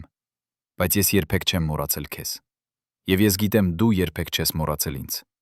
Գուցե մեկ այլ կյանքում, մեկ այլ աշխարհում մենք կլինենք միասին, բայց այս կյանքում մենք ընտրեցինք ուրիշ ճանապարհներ։ Եվ դա լավ է, որովհետև քո երաժշտությունը, այն ցավը, որ դու դարձրիր գեղեցկություն, տվեց ինձ ուժ շարունակելու։ Շնորհակալ եմ քեզ, Կարո։ Շնորհակալ եմ այն ամենի համար, ինչ դու ինձ տվեցիր, նույնիսկ եթե դա միայն հիշողություններ են։ Ապրիր, Կարո։ Ապրիր ինձ համար, քեզ համար, մեզ բոլորի համար։ Քո Լուսինեն։ Կարոն կարդաց նամակը 3 անգամ։ Հետո նա ծալեց այն զգուշորեն եւ դրեց իր ջութակի տուփի մեջ, այնտեղ, որտեղ այն կմնար մինչև նրա վերջին օրը։ Նա չպատասխանեց նամակին։ Ինչ կարող էր ասել, որ նա դեռ սիրում էր նրան, որ յուրաքանչյուր գիշեր նա տեսնում էր նրա դեմքը երազներում, որ նրա ջութակը լալիս էր, որովհետև նրա սիրտը երբեք չէր դադարել արյունահոսել։ Ոչ, ավելի լավ էր լռել։ Ավելի լավ էր թերթողնել Լուսինեին ապրել իր կյանքը առանց նրա ուրվականի։ Բայց այդ գիշեր Կարոն վերցրեց իր ջութակը եւ նվագեց մինչև արշալույս։ Նա նվագեց բոլոր այն երգերը, որ երբեք չէր նվագել Լուսինեի համար։ Նա նվագեց իրենց սերը, իրենց բաժանումը, իրենց կորած ապագան։ Եվ հարևանները, ովքեր լսեցին, ասացին. այդ գիշեր Կարոյի ջութակը չէր լալիս, այն աղոթում էր։ Հաջորդ օրը Կարոն իմացավ, որ Արամ Խաչատրյանը մահացել է, սրտի կաթված, իր գրասենյակում, մենակ։ Նրան գտել էին 3 օր անց, երբ մարդիկ սկսեցին զգալ հոտը։ Կարոն չգնաց ուղարկավորությանը։ Նա նստեց տանը եւ փորձեց զգալ ինչ-որ բան՝ ուրախություն, թեթևացում, փրկություն, բայց նա զգաց միայն դատարկություն։ Արամի մահը չվերադարձրեց նրան կորցրած տարիները, այն չբուժեց վերքերը, Այն պարզապես փակեց գիրքը, որը Կարոն ուզում էր մոռանալ, բայց երբեք չէր կարող։ Մի շաբաթ անց Վարդանը եկավ Կարոյի մի մոտ։ Նա բերեց տուփ, լի փաստաթղթերով։ Սրանք Արամի գրասենյակից են, նա ասաց։ Ես գողացա դրանք նախքան ոստիկանությունը կգար։ Այստեղ են բոլոր պայմանագրերը, բոլոր գամանագրերը, բոլոր գաղտնի համաձայնագրերը, բոլոր կաշառքների ապացույցները։ Դու կարող ես հրապարակել դրանք։ Դու կարող ես ցույց տալ աշխարհին, թե ինչպիսին էր իրականում այդ մարդը։ Կարոն նայեց տուփին։ Նա կարող էր բացել այն։ Նա կարող էր կարդալ բոլոր գաղտնիքները։ Նա կարող էր վրեժ լուծել Արամից, նույնիսկ մահից հետո։ Բայց ինչի համար։ Արամը մեռել էր։ Վրեժխնդրությունը չէր փոխի ոչինչ։ Կարոն վերցրեց տուփը եւ տարավ այն խոհանոց։ Նա բացեց այն եւ սկսեց այրել փաստաթղթերը, մեկ առ մեկ։ Վարդանը ճչաց. Ինչ ես անում։ Սրանք ապացույցներ են։ Կարոն շարունակեց այրել։ Ես չեմ ուզում ապրել անցյալում։ Ես ուզում եմ ազատ լինել։ Երբ վերջին թուղթը վերածվեց մոխրի, Կարոն զգաց ինչ-որ բան թեթևություն, ոչ ամբողջական, ոչ կատարյալ, բայց բավարար շարունակելու համար։ Նա նայեց Վարդանին եւ ասաց. Շնորհակալ եմ քեզ, բայց ես պետք է գնամ առաջ, եւ առաջ գնալու համար ես պետք է թողնեմ սա ետևում։ Վարդանը հասկացավ, նա գրկեց Կարոյին եւ հեռացավ, եւ Կարոն մնաց մենակ, իր ջութակի, իր հիշողությունների եւ իր ապագայի հետ։ Բայց ինչ ապագա կարող էր ունենալ 45-ամյա մարդը, ով կորցրել էր ամեն ինչ։ Հաջորդ տարիները Կարոն շարունակեց նվագել փողոցներում։ Նա դարձավ Երևանի լեգենդ, ոչ որպես աստղ, այլ որպես փողոցային երաժիշտ, ով խոսում էր մարդկանց հոգիների հետ։ Երիտասարդ երաժիշտները գալիս էին լսելու նրան եւ սովորել։ Նրանք հարցնում էին. Ինչպես եք նվագում այդպես։ Ինչպես եք դարձնում ջութակը լացող։ Կարոն ժպտում էր եւ պատասխանում. Դուք չեք կարող սովորեցնել ցավը։ Դուք կարող եք միայն ապրել այն եւ վերածել երաժշտության։ Մի օր մի երիտասարդ աղջիկ մոտեցավ նրան հարսանիքից հետո։ Նա ասաց. Իմ տատիկը ասաց, որ դուք նվագեցիք նրա հարսանիքում 50 տարի առաջ։ Նա ասաց. ձեր ջութակը լացրեց նրան, բայց նա չգիտեր ինչու։ Այժմ, երբ նա լսեց ձեր պատմությունը, նա հասկացավ։ Ձեր ջութակը լալիս էր, որովհետև դուք չէիք կարող։ Կարոն նայեց աղջկան եւ տեսավ նրա աչքերում արցունքներ։ Նա հասկացավ, նրա երաժշտությունը հպվել էր ոչ միայն մեկ սերնդի, այլ 2-ի, 3-ի, ավելի շատի։ Նրա ցավը դարձել էր ինչ-որ ավելի մեծ, համընդհանուր լեզու, որը խոսում էր բոլոր մարդկանց հետ, ովքեր երբևէ սիրել են եւ կորցրել են։ Եվ այդ պահին Կարոն հասկացավ, նրա կյանքը չէր եղել ապարծյուն։ Նա չէր ստեղծել երջանկություն իր համար, բայց նա ստեղծել էր ինչ-որ բան ավելի կարևոր։ Կապ մարդկանց միջև, ով հասկանում էին, որ ցավը կարող է լինել գեղեցիկ, եթե դու համարձակվես կիսել այն։ Բայց արդյոք դա բավարար էր։ Արդյոք Կարոն երբևէ գտավ խաղաղություն։ Արդյոք նրա ջութակը երբևէ դադարեցրեց լալ։ 1986 թվականի ամառը։ Կարո Հայրապետյանի փոքրիկ բնակարանի պահարանում, թաքնված 5 գորգերի եւ մոռացված գրքերի հետևում, կար մետաղյա տուփ, կնքված մոմով։ Այդ տուփը երբեք չէր բացվել 15 տարի։ Ներսում էին 3 իր, մագնիսաֆոնային ժապավեն առանց պիտակի, 8 էջանոց նամակ, ուղված ոչ ոքին եւ փոքրիկ արծաթյա խաչիկ։ Լուսինեի նվերը նրանց առաջին հանդիպումից։ Կարոն յուրաքանչյուր տարի մեկ անգամ բացում էր այդ տուփը իր ծննդյան օրը, նայում էր այդ իրերին եւ փակում, առանց դիպչելու դրանց։ Ինչու էր նա պահում դրանք, եթե չէր կարող նայել։ Ինչու էր նա տանջում իրեն այդ հիշողություններով, որոնք ավելի ցավեցնում էին, քան ցանկացած ֆիզիկական վերք։ Արդյոք նա սպասում էր, որ մի օր կունենա ուժ դիմակայելու անցյալին։ Թե նա պարզապես վախենում էր, որ եթե ոչնչացնի այդ իրերը, նա կկորցնի վերջին կապը այն մարդու հետ, ով նա երբեմն եղել էր։ Այդ տարի Կարոն չբացեց տուփը իր ծննդյան օրը։ Նա նստեց իր սենյակում, ջութակը ձեռքին եւ փորձեց հիշել, թե ինչպիսին էր զգալ երջանիկ։ Բայց հիշողությունները մշուշոտ էին, կարծես դրանք պատկանում էին ուրիշ մարդու։ Նա հիշում էր Լուսինեի ժպիտը, բայց չէր կարող հիշել նրա ձայնը։ Նա հիշում էր Հրազդանի ափը, բայց չէր կարող հիշել, թե ինչ էին խոսում այնտեղ։ Ժամանակը ջնջում էր ամեն ինչ, լավը եւ վատը, մինչեւ մնում էր միայն դատարկություն։ Եվ այդ դատարկությունը ավելի սարսափելի էր, քան ցանկացած ցավ։ Կարոն վերցրեց ջութակը եւ սկսեց նվագել, բայց այս անգամ ինչ-որ բան սխալ էր։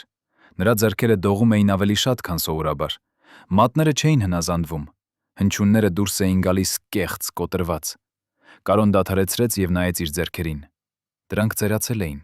կաշին կնճռոտված, երակները ուռած, մատները թմբկացած։ 44 տարեկան մարդու ձեռքերը, որոնք նվագել էին հազարավոր ժամեր, տասնյակ հազարավոր նոտաներ, այժմ սկսում էին մերժել նրան։ Սա էր սկիզբը։ Սկիզբը վերջի, որը Կարոն գիտեր անխուսափելի էր։ Նրա մարմինը սկսում էր քայքայվել ոչ հիվանդությունից, այլ պարզապես հոգնածությունից։ Հոգնածություն ապրելուց, պայքարելուց, շարունակելուց։ Հաջորդ օրը Կարոն գնաց բժշկի մոտ, ոչ թե որովհետև ուզում էր բուժվել, այլ որովհետև ուզում էր իմանալ, որքան ժամանակ է մնացել։ Բժիշկը երիտասարդ կին, ով չէր ճանաչում նրան, զննեց նրա ձեռքերը, լսեց նրա սիրտը, չափեց նրա ճնշումը։ Հետո նա նստեց եւ ասաց. «Ձեր սիրտը թույլ է, ձեր լյարդը վնասված է, ձեր ձեռքերը ունեն արթրիտ, հավանաբար տարիների ծանրաբեռնվածությունից։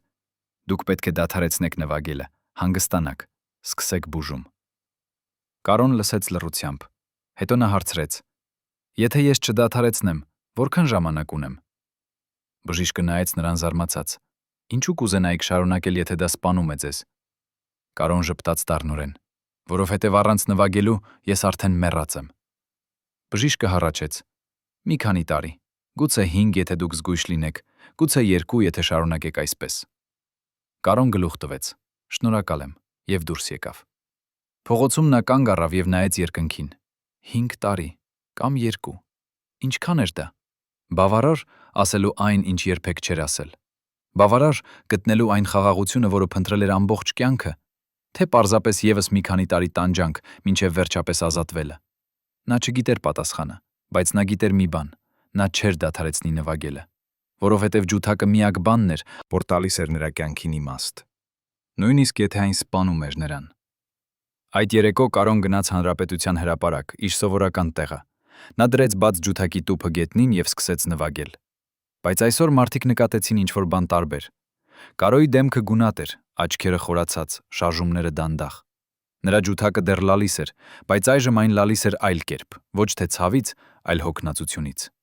Կարծես այն աղաչում էր հանգստի, վերջի, խաղաղության։ Մի ծեր տղամարդ, ով կանգնած էր լսելիս, մոտեցավ Կարոյին, երբ նա ավարտեց։ Նա ասաց. «Ես ճանաչում եմ քեզ։ Դու նվագեցիր իմ դստեր հարսանիքում 20 տարի առաջ։ Այդ օրը բոլորը պարում էին, բայց իմ կինը լաց էր լինում»։ Երբ ես հարցրի ինչու, նա ասաց. «Քո ջութակը պատմում է պատմություն, որը չի ուզում լսել ոչ ոք, բայց բոլորը պետք է լսեն»։ Կարոն նայեց տղամարդուն. «Ինչ պատմություն»։ Տղամարդը պատասխանեց. «Պատմություն այն մասին, որ երջանկությունը գին ունի, եւ երբեմն այդ գինը չափազանց բարձր է»։ Կարոն զգաց, որ կոկորդը սեղմվում է։ Այդ անծանոթ տղամարդը, ում նա երբեք չէր տեսել, հասկացել էր ավելի շատ, քան նրա ամենամոտ մարդիկը։ Նա ուզում էր ինչ-որ բան ասել, բայց խոսքերը չէին գալիս։ Տղամարդը դրեց նրա տուփի մեջ 20 ռուբլի, մեծ գումար այդ ժամանակների համար, եւ ասաց. «Շնորհակալ եմ քո ճշմարտության համար, նույնիսկ եթե այն ցավեցնում է»։ Հետո նա հեռացավ, եւ Կարոն մնաց մենակ, իր ջութակի եւ իր մտքերի հետ։ Այդ գիշեր, երբ Կարոն վերադարձավ տուն, նա արեց ինչ-որ բան, ինչ չէր արել 15 տարի։ Նա բացեց մետաղյա տուփը։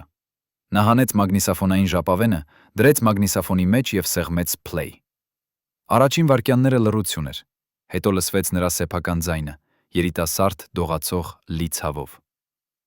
«Այսօր ես տեսա Լուսինեին փողոցում։ Մենք խոսեցինք 5 րոպե։ 5 րոպե, 10 տարի լռությունից հետո։ Եվ այդ 5 րոպեում ես հասկացա, որ ես դեռ սիրում եմ նրան։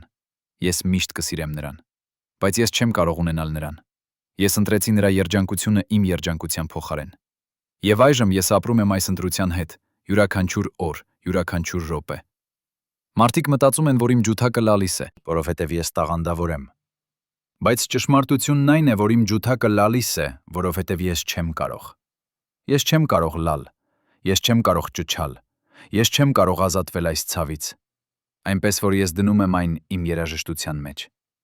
Եվ մարդիկ պարում են այդ ցավի տակ, առանց իմանալու, որ նրանք պարում են իմ արյան վրա։ Ձայնագրությունը շարունակվեց եւս 20 րոպե։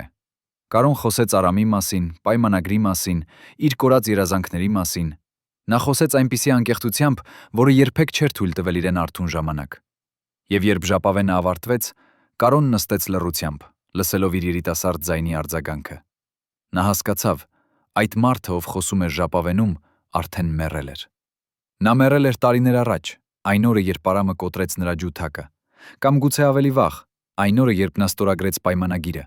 կամ ավելի վաղ, այն օրը, երբ նա ընտրեց Լուսինեի ապագան իր սիրո փոխարեն։ Մահը չի գալիս միանգամից։ Այն գալիս է դանդաղ, փոքր մահերով, յուրաքանչյուր անգամ, երբ դու զոհաբերում ես քո մի մասը ուրիշների համար։ Կարոն անջատեց մագնիսաֆոնը եւ դրեց ժապավենը հետ տուփի մեջ, բայց այս անգամ նա չփակեց տուփը։ Նա թողեց այն բաց, սեղանին, որտեղ կարող էր տեսնել այն։ Գուցե ժամանակը եկել էր դադարեցնել թաքցնելը։ Գուցե ժամանակը եկել էր թույլ տալ աշխարհին տեսնել իր ցավը, ոչ միայն լսել այն ջութակի միջոցով։ Բայց ինչպես։ Ինչպես կարող էր նա պատմել իր պատմությունը, երբ նույնիսկ ինքը չէր հասկանում դրա ամբողջ իմաստը։ 1989 թվականի աշունը։ Կարո Հայրապետյանը նստած էր իր սենյակում եւ նայում էր հին լուսանկարին։ Լուսանկարում նա էր, 25-ամյա, ջութակը ձեռքին, ժպտում է լայն ժպիտով։ Կողքին կանգնած էր Արամ Խաչատրյանը, ձեռքը Կարոյի ուսին, տիրական, սեփականատիրական։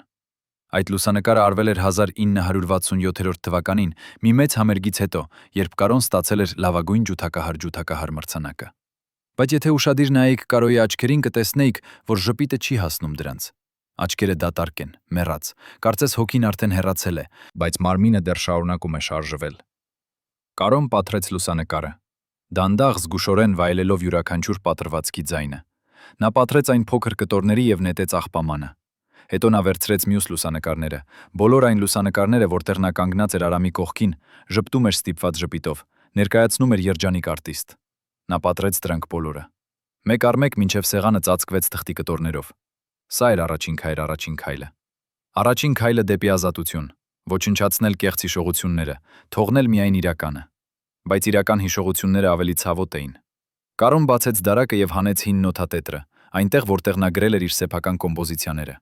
Մեղեդիներ, որ նա ստեղծել էր երիտասարդ հասակում, երբ դեռ հավատում էր, որ երաժշտությունը կարող է փրկել աշխարհը։ Նա բացեց նոթատետրը եւ սկսեց կարդալ։ Նոտաները պարում էին էջերի վրա, գեղեցիկ, բարդ, լիհույսով։ Բայց Կարոն երբեք չէր նվագել դրանք։ Արամը արգելել էր նրան նվագել սեփական երաժշտությունը։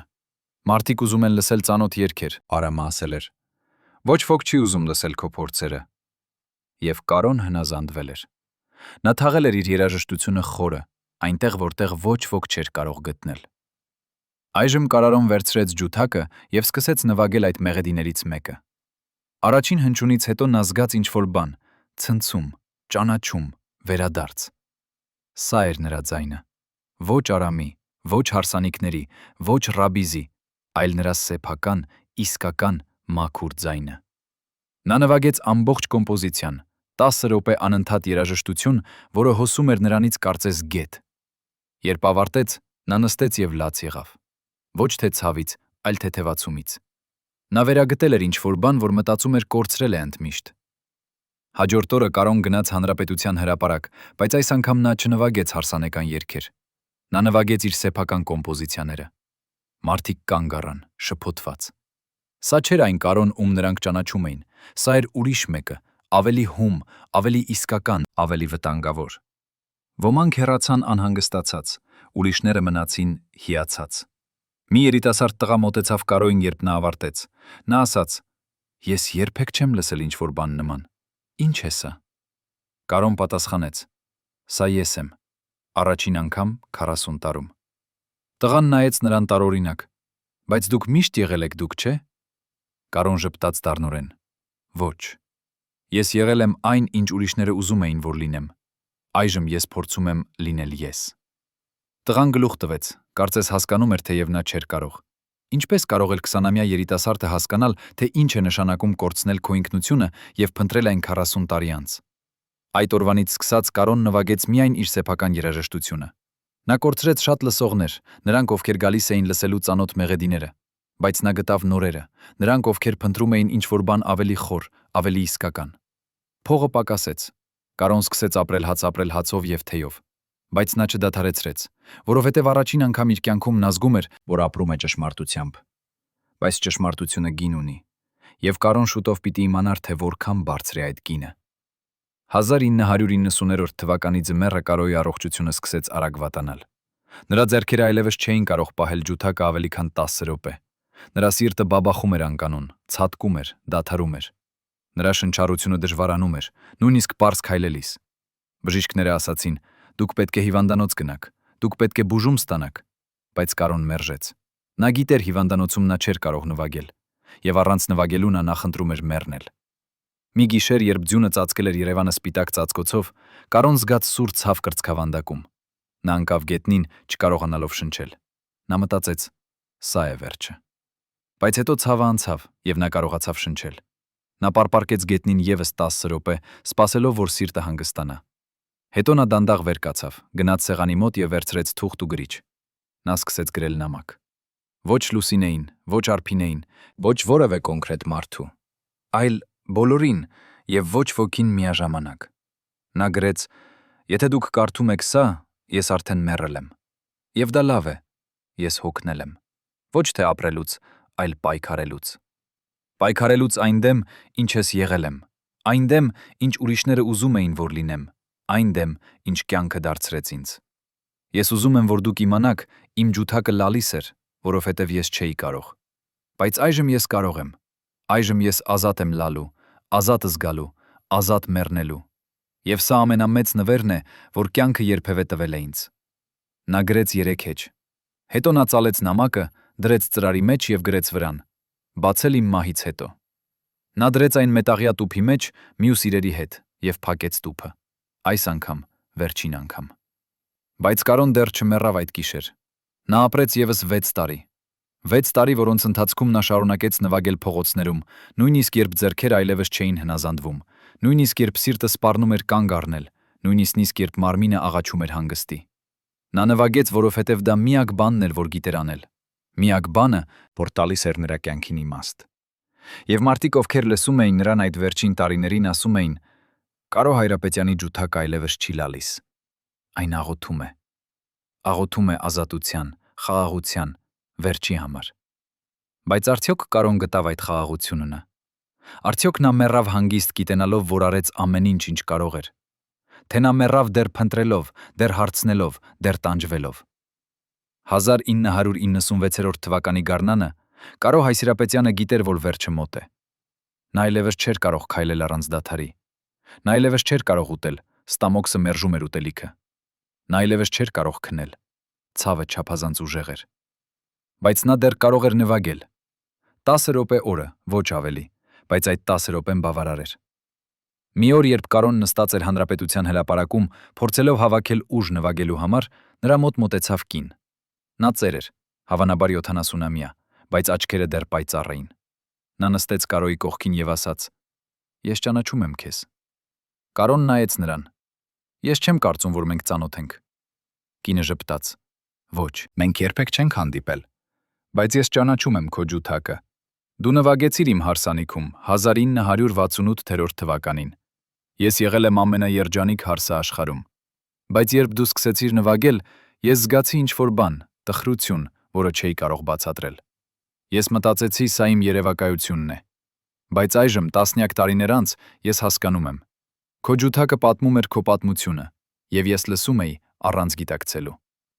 Կարոն զգաց, որ աչքերը խոնավանում են։ Նա ասաց. Ես ցավում եմ, որ փչացրի քո հարսանիքը։ Կինը ծիծաղեց. Դու չփչացրիր, դու դարձրիր այն իրական։ Բոլոր մյուս հարսանիքները, որոնց գնացել եմ, եղել են կեղծ ժպիտներ, կեղծ երջանկություն։ Բայց իմ հարսանիքում, շնորհիվ քեզ, մարդիկ զգացին ինչ-որ բան իրական, նույնիսկ եթե դա ցավ էր։ Նա դրեց Կարոյի ձեռքի մեջ փոքրիկ ծրար։ Սա քեզ համար է։ Շնորհակալություն քո ճշմարտության համար։ Հետո նա վեր կացավ եւ հեռացավ։ Կարոն բացեց ծրարը։ Ներսում էր հին լուսանկար հարսանիքից։ Հարսն ու փեսան պարում էին, իսկ ետևում անկյունում կանգնած էր Կարոն, ջութակը ձեռքին, աչքերը փակ, դեմքը լի ցավով։ Լուսանկարի հետևում գրված էր. Մարդը, ով սովորեցրեց մեզ, որ ճշմարտությունը կարևոր է, նույնիսկ երբ ցավեցնում է։ Կարոն նայեց լուսանկարին երկար։ Հետո նա դրեց այն իր ջութակի տուփի մեջ, այնտեղ, որտեղ այն կմնար մինչև վերջ։ Նա վերցրեց ջութակը եւ սկսեց նվագել։ Վերջին անգամ այդ օրը, վերջին անգամ այդ հրապարակում, վերջին անգամ այդ կյանքում։ Նա նվագեց 10 րոպե, եւ այդ 10 րոպեում նա դրեց ամբողջ իր կյանքը՝ սերը, ցավը, հույսը, կորուստը, պայքարը, հաղթանակը, պարտությունը։ Մարդիկ կանգ առան եւ լսեցին լռությամբ։ Ոմանք լաց էին լինում։ Ուրիշները պարզապես կանգնած էին ապշած, անկարող շարժվել։ Երբ Կարոն ավարտեց, հրապարակում տիրեց լռություն։ Ոչ ոք չծափահարեց, ոչ ոք չխոսեց։ Նրանք պարզապես կանգնեցին այնտեղ, հարգելով այն, ինչ նոր լսել էին։ Կարոն դանդաղ դրեց ջութակը տուփի մեջ։ Նա փակեց տուփը եւ վեր կացավ։ Նրա ոտքերը դողում էին, բայց նա ուղղվեց։ Նա նայեց մարդկանց, բոլոր այն դեմքերին, որոնք լսել էին նրան տարիների ընթացքում։ Հետո նա ասաց. «Միակ բառերը, որ ասաց այդ օրը, շնորհակալ եմ»։ Նա վերցրեց իր ջութակը եւ դանդաղ քայլեց հեռու։ Մարդիկ բացեցին ճանապարհ նրա համար, լուռ, հարգանքով։ Եվ երբ Կարոն անհետացավ փողոցի անկյունում, մեկը շշնջաց. «Մենք երբեք այլևս չենք լսի նրան»։ Եվ նրանք ճիշտ էին։ Կարո Հայրապետյանը մեռավ 3 ամիս անց, 1996 թվականի ամռանը։ Նա մեռավ իր բնակարանում, մենակ, ջութակը գրկած։ Երբ նրան գտան, նրա դեմքը խաղաղ էր։ Առաջին անգամ տասնամյակներ շարունակ Կարո Հայրապետյանը տեսնվում էր խաղաղ։ Նրա հուարկավորությանը եկան հարյուրավոր մարդիկ։ Ոմանք հիշում էին նրան որպես աստղ, այն մարդուն, ով երգեցնում էր հարսանիքները։ Ուրիշները հիշում էին նրան որպես փողոցային երաժիշտ, այն մարդուն, ով խոսում էր նրանց հոգիների հետ։ Բայց ամենաշատը հիշում էին նրան որպես մարդու, ով սովորեցրեց նրանց, որ ցավը կարող է լինել գեղեցիկ, եթե դու համարձակվես կիսել այն։ Եվ երբ նրան թաղեցին, երկինքը սկսեց անձրևել։ Մարդիկ ասացին. «Նույնիսկ երկինքը լալիս է Կարո Հայրապետյանի համար»։ Բայց ուրիշները ասացին. «Ոչ, սա ոչ թե լաց է, սա ազատագրում է»։ Վերջապես Կարոյի ջութակը դադարեցրեց լալ։ Բայց պատմությունը չավարտվեց այնտեղ, որովհետև 5 օր անց, երբ Արփինեն մաքրում էր Կարոյի բնակարանը, նա գտավ մետաղյա տուփը։ Նա բացեց այն եւ գտավ մագնիսաֆոնային ժապավենը, նամակները, լուսանկարները։ Նա լսեց ժապավենը եւ լաց եղավ։ Նա կարդաց նամակները եւ հասկացավ։ Նա նայեց լուսանկարներին եւ տեսավ ճշմարտությունը։ Եվ նա որոշեց, որ աշխարհը պետք է իմանա։ Ոչ թե վրեժխնդրության համար, ոչ թե փառքի համար, այլ որովհետև Կարոն արժանի էր, որ նրա պատմությունը պատմվի ամբողջությամբ։ Ոչ միայն երաժշտությունը, այլև ցավը։ Ոչ միայն աստղը, այլև մարդը։ Արփինեն տվեց ժապավենը լրագրողին։ Լրագրողը լսեց այն եւ գրեց հոդված։ Հոդվածը հրապարակվեց եւ Հայաստանը ցնցվեց։ Մարդիկ, ովքեր պարել էին Կարոյի երաժշտության տակ, հասկացան, որ նրանք պարել էին մի մարդու արյան վրա։ Մարդիկ, ովքեր սիրել էին նրա ջութակի լացը, հասկացան, որ այդ լացը եղել է իրական։ Եվ նրանք զգացին ամոթ, բարկություն, ցավ։ Բայց նրանք զգացին նաև ինչ-որ այլ բան՝ երախտագիտություն։ Երախտագիտություն Կարո Հայրապետյանի նկատմամբ, ով տվեց իր կյանքը, որպեսզի նրանք կարողանան զգալ ինչ-որ բան իրական։ Ով զոհաբերեց իր երջանկությունը, որպեսզի նրանք կարողանան ունենալ իրենցը։ Ով լցրեց իր ցավը երաժշտության մեջ, որպեսզի նրանք կարողանան պարել։ Եվ այդպես Կարո Հայրապետյանի պատմությունը դարձավ լեգենդ։ Ոչ թե լեգենդ են աստղի մասին, այլ լեգենդ մարդու մասին, ով տանջվեց, պայքարեց եւ վերջապես գտավ խաղաղություն։ Լեգենդ ջութակի մասին, որը լաց էր լինում, երբ բոլորը պարում էին, բայց վերջապես դադարեցրեց լալ, երբ Տերը գտավ հանգիստ։ Բայց մի հարց մնաց անպատասխան։ Այն հարցը, որը տանջում էր բոլորին, ովքեր ճանաչում էին Կարոյին։ Արդյոք նա երջանիկ էր վերջում։ Արդյոք նա մեռավ խաղաղությամբ, թե դեռ տանջվելով։ Արդյոք նա գտավ այն, ինչ փնտրում էր ամբողջ կյանքը։ Պատասխանը գուցե կար նրա վերջին նամակում։ Այն նամակում, որը նա գրել էր մահից 3 ամիս առաջ։ Այնտեղ նա գրել էր. «Ես այլևս չեմ փնտրում երջանկություն։ Ես փնտրում եմ ճշմարտություն։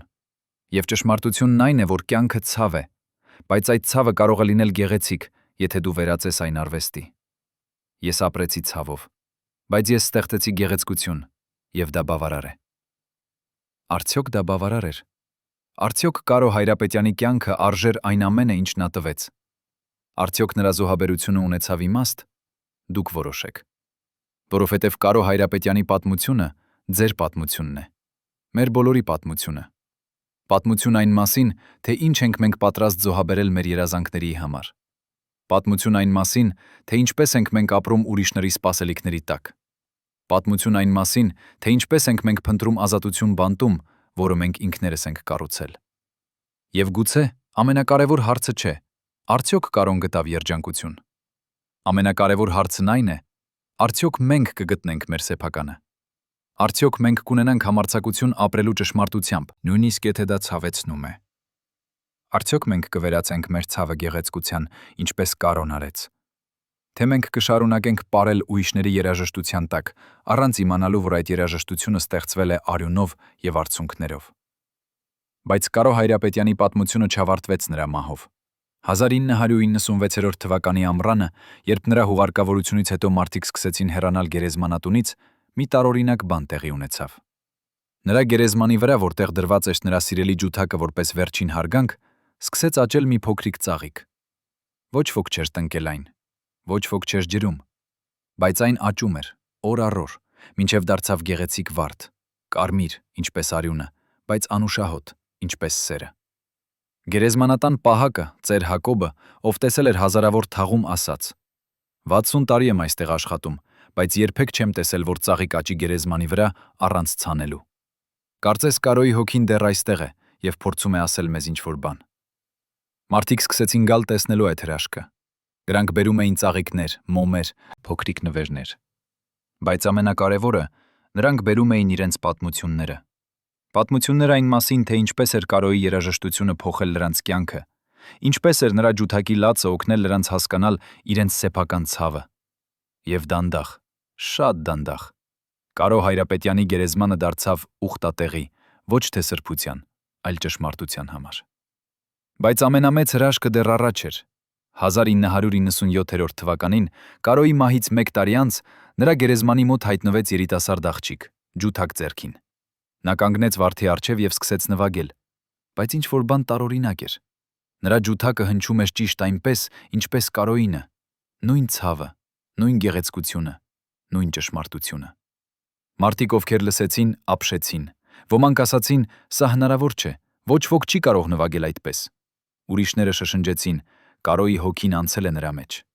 Բայց աղջիկը, երբ ավարտեց նվագելը, ասաց ճշմարտությունը. Ես Կարո Հայրապետյանի դուստրն եմ։ Լռություն տիրեց։ Ոչ ոք չգիտեր, որ Կարոն ունի երեխա։ Աղջիկը շարունակեց. Իմ մայրը Լուսինե Ավագյանն է։ Նա երբեք չասաց ինձ, թե ով է իմ հայրը, բայց երբ ես լսեցի Կարոյի ջութակը ռադիոյում, ես անմիջապես ճանաչեցի։ Սա էր այն ձայնը, որը լսում էի իմ երազներում, մանկությունից ի վեր։ Նա պատմեց, թե ինչպես էր Լուսինեն թաքցրել իր հղիությունը, ինչպես էր ծնել նրան գաղտնի, ինչպես էր մեծացրել առանց հայրական անվան։ Բայց ես միշտ գիտեի, որ իմ հայրը երաժիշտ է, աղջիկը ասաց, որովհետև երբ ես վերցնում էի ջութակը, այն սկսում էր լալ, ճիշտ այնպես, ինչպես նրանը։ Եվ այդ օրվանից սկսած Անահիտ Հայրապետյանը, Կարոյի գաղտնի դուստրը, սկսեց նվագել նրա գերեզմանի մոտ, յուրաքանչյուր շաբաթ, շարունակելով այն ավանդույթը, որը նրա հայրը սկսել էր։ Բայց արդյոք սա էր Կարոյի իսկական ժառանգությունը։ Ճշմարտությունն այն էր, որ Կարո Հայրապետյանի ամենամեծ ազդեցությունը չէր նրա երաժշտությունը, չէր նրա ցավը, չէր նույնիսկ նրա պատմությունը։ Նրա ամենամեծ ազդեցությունը եղավ այն, ինչ տեղի ունեցավ նրա մահից հետո։ Երբ մարդիկ իմացան նրա իսկական պատմությունը, նրանք սկսեցին հարցնել իրենց մասին։ Նրանք սկսեցին մտածել, արդյոք իրենք էլ են ապրում ուրիշների սպասելիքների տակ։ Արդյոք իրենք էլ են զոհաբերում իրենց երջանկությունը այն բանի համար, ինչ ուրիշները կարծում են ճիշտ է։ Արդյոք իրենք էլ ունեն ջութակ, որը լալիս է, բայց նրանք չեն լսում։ Հայաստանում սկսվեց շարժում։ Մարդիկ սկսեցին խոսել իրենց ցավի մասին, բաց, անկեղծ, առանց ամոթի։ Արտիստները սկսեցին մերժել պայմանագրերը, որոնք սահմանափակում էին նրանց ստեղծագործական ազատությունը։ Երիտասարդները սկսեցին ընտրել իրենց սեփական ճանապարհները, առանց հարցնելու ծնողների, ուսուցիչների, հասարակության կարծիքը։ Եվ բոլորը ասում էին. մենք չենք ուզում լինել ինչպես Կարո Հայրապետյանը։ Մենք չենք ուզում մեռնել առանց ապրելու։ Սա էր Կարոյի իսկական հաղթանակը։ Ոչ թե նրա երաժշտությունը, որը մարդկանց ստիպեց ապրել, այլ նրա պատմությունը, որը մարդկանց ստիպեց մտածել։ Բայց արդյոք այս հաղթանակը բավարար էր փոխհատուցելու այն ամենը, ինչ նա կորցրել էր։ 1998 թվականին Լուսինե Ավագյանը Կարոյի կորած սերը եկավ նրա գերեզմանի մոտ։ Նա ծեր էր դարձել, մազերը ջերմակ, դեմքը կնճռոտված, բայց աչքերը դեռ նույնն էին։ Նա կանգնեց վարդի առջև եւ խոսեց, առաջին անգամ 25 տարում։ Կարո, նա ասաց, եւ ձայնը դողում էր։ Ես գիտեմ, որ դու չես լսում ինձ, բայց ես պետք է ասեմ. ես ցավում եմ։ Ես ցավում եմ, որ չկարողացանք լինել միասին։ Ես ցավում եմ, որ ես չասացի քեզ մեր դստեր մասին։ Ես ցավում եմ, որ դու մեռար, առանց իմանալու, որ ունես երեխա, որը քեզ սիրում է, թեև երբեք չի տեսել։ Նա լաց եղավ, առաջին անգամ տարիներ շարունակ։ Բայց ես ուզում եմ, որ դու իմանաս, քո զոհաբերությունը ապարդյուն չէր։ Ես ապրեցի լավ կյանք։ Ես ունեցա երեխաներ, ընտանիք, երջանկություն։ Եվ դա հնարավոր էր, որովհետև դու ընտրեցիր իմ ապագան քո սիրո փոխարեն։ Նա դրեց վարդի մոտ փոքրիկ նվեր, հին լուսանկար, որտեղ նրանք երկուսն էին, երիտասարդ, սիրահար, երջանիկ։ Սա մեր միակ լուսանկարն է, նա ասաց։ Ես պահել եմ այն 25 տարի։ Այժմ ժամանակն է, որ այն լինի քեզ հետ։ Հետո նա հեռացավ, առանց նայելու հետ։ Բայց նրա հեռանալուց հետո մարդիկ նկատեցին, որ վարդը դարձել է ավելի գեղեցիկ, ավելի անուշահոտ։ Կարծես Լուսինեի Նեի խոսքերը տվել էին նրան նոր կյանք։ Արդյոք սա էր Կարոյի վերջին նվերը աշխարհին, ապացույց, որ սերը երբեք չի մեռնում, նույնիսկ երբ սիրողները մեռնում են։ Բայց ամենակարևոր հարցը դեռ մնում էր անպատասխան։ Արդյոք Կարո Հայրապետյանը, այն մարդը, ով ստեղծեց երջանկության սաունդթրեք միլիոնավոր ընտանիքների համար, բայց իր սեփական ցավը տարավ գերեզման, գտավ վերջապես խաղաղություն։ Արդյոք նրա ջութակը, որը լալիս էր, երբ բոլորը պարում էին, վերջապես դադարեցրեց լալ։ Պատասխանը գուցե գտնվում է այն բանում, ինչ տեղի ունեցավ 1999 թվականին։ Այդ տարի Երևանում բացվեց նոր երաժշտական դպրոց, Կարո Հայրապետյան անվամբ։ Բայց սա չէր սովորական դպրոց։ Այստեղ երեխաներին սովորեցնում էին ոչ միայն նվագել, այլև լսել իրենց սիրտը։ Նրանց սովորեցնում էին, որ երաժշտությունը պետք է լինի ճշմարիտ, նույնիսկ եթե ճշմարտությունը ցավեցնում է։ Նրանց սովորեցնում էին, որ ավելի լավ է նվագել սեփական ցավը, քան ուրիշի երջանկությունը։ Եվ երբ այդ երեխաները նվագում էին, մարդիկ ասում էին, նրանց ջութակները չեն լալիս, նրանք երգում են։ Սա էր Կարոյի իսկական հուշարձանը։ Ոչ քարից կամ բրոնզից, այլ կենդանի մարդկանցից, ովքեր սովորել էին նրա օրինակից եւ ընտրել էին ապրել ճշմարտությամբ։ Եվ գուցե հենց սա էր այն խաղաղությունը, որը Կարոն փնտրում էր ամբողջ կյանքը։ Ոչ իր համար, այլ մյուսների համար։ Ոչ իր ցավի վերջը, այլ այն գիտելիքը, որ նրա ցավը կօգնի ուրիշներին խուսափել նույն ճակատագրից։ Այսօր, երբ մենք լսում ենք հին ռաբիզի ձայնագրությունները, երբ մենք տեսնում ենք հին լուսանկարները հարսանիքներից, որտեղ մարդիկ պարում են եւ ծիծաղում, մենք գիտենք ճշմարտությունը։ Մենք գիտենք, որ այդ երջանկության հետևում կանգնած է մի մարդ, ով զոհաբերեց ամեն ինչ, որպիսի ուրիշները կարողանան ունենալ այն, ինչ ինքը երբեք չունեցավ։ Մենք գիտենք, որ այդ երաժշտությունը, որը մեզ ստիպում է պարել, ստեղծվել է արյունով եւ արցունքներով։ Բայց մենք գիտենք նաեւ, որ այդ զոհաբերությունը ապարդյուն չէր, որովհետև Կարո Հայրապետյանի պատմությունը փոխեց մեզ։ Այն սովորեցրեց մեզ, որ երջանկությունը գին ունի, բայց այդ գինը չպետք է լինի մեր հոգին։ Այն սովորեցրեց մեզ, որ ավելի լավ է ապրել մեկ օր ճշմարտությամբ, քան 100 տարի ստով։ Այն սովորեցրեց մեզ, որ մեր ցավը կարող է դառնալ մեր ուժը, եթե մենք համարձակվենք կիսել այն։ Եվ գուցե ամենակարևորը, Կարո Հայրապետյանի պատմությունը սովորեցրեց մեզ լսել։ Լսել ոչ միայն երաժշտությունը, այլև լռությունը։ Լսել ոչ միայն ծիծաղը, այլև լացը։ Լսել ոչ միայն այն, ինչ մարդիկ ասում են, այլև այն, ինչ նրանք չեն ասում։ Որովհետև երբեմն ամենակարևոր ճշմարտությունները թաքնված են լռության մեջ։ Երբեմն ամենագեղեցիկ երաժշտությունը ծնվում է ամենախոր ցավից։ Երբեմն ամենամեծ սերը արտահայտվում է ամենամեծ զոհաբերությամբ։ Այսօր, երբ մենք անցնում ենք Հանրապետության հրապարակով, մենք դեռ կարող ենք տեսնել փողոցային երաժիշտների։ Նրանցից ոմանք նվագում են հարսանեկան երգեր, ուրիշները ժամանակակից հիթեր։ Բայց երբեմն, շատ հազվադեպ, մենք լսում ենք ինչ-որ բան տարբեր, ջութակ, որը լալիս է։ Ոչ թե ցավից, այլ հիշողությունից։ Հիշողություն այն մարդու, ով սովորեցրեց մեզ, որ ճշմարտությունը կարևոր է, նույնիսկ երբ ցավեցնում է։ Հիշողություն այն մարդու, ով ապրեց եւ մեռավ, որպիսի մենք կարողանանք ապրել ավելի լավ։ Եվ երբ մենք լսում ենք այդ ջութակը, մենք հիշում ենք Կարո Հայրապետյանին։ Մենք հիշում ենք նրա պատմությունը։ Մենք հիշում ենք նրա զոհաբերությունը։ Եվ մենք խոստանում ենք ինքներս մեզ։ Մենք չենք կրկնի նրա սխալները։ Մենք չենք ապրի ուրիշների սպասելիքների տակ։ Մենք չենք զոհաբերի մեր երջանկությունը այն բանի համար, ինչ ուրիշները կարծում են ճիշտ է։ Մենք կապրենք ճշմարտությամբ, նույնիսկ եթե դա ցավեցնում է։ Մենք կսիրենք անկեղծորեն, նույնիսկ եթե դա վտանգավոր է։ Մենք կստեղծենք գեղեցկություն մեր ցավից, ինչպես Կարոն արեց։ Սա է Կարո Հայրապետյանի ժառանգությունը։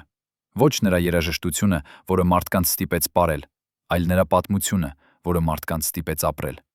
Ոչ նրա ջութակի լացը, այլ մեր սեփական ճշմարտության գտնումը։ Ոչ նրա զոհաբերությունը, այլ մեր սեփական ընտրությունները։ Եվ գուցե վերջապես Կարո Հայրապետյանի ջութակը դադարեցրեց լալ, որովհետև մենք սովորեցինք լսել։ Մենք սովորեցինք հասկանալ։ Մենք սովորեցինք ապրել։ Ընկերներ, ինչպես եք վերաբերվում Տարո Հայրապետյանին։ Կարծում եք նա զոհ էր այն համակարգի, որը չէր թույլատրում նրան ազատ լինել, թե ինքն էր մեղավորի ճակատագրի համար։ Գրեք ձեր կարծիքը մեկնաբանություններում, մեզ կարևոր է իմանալ, արդյոք ձեր քաղաքում հիշում են նրան։ Սեղմեք հավանություն ճշմարտության համար և բաժանորդագրվեք մեր ալիքին, ավելի շատ այսպիսի պատմություններ լսելու համար։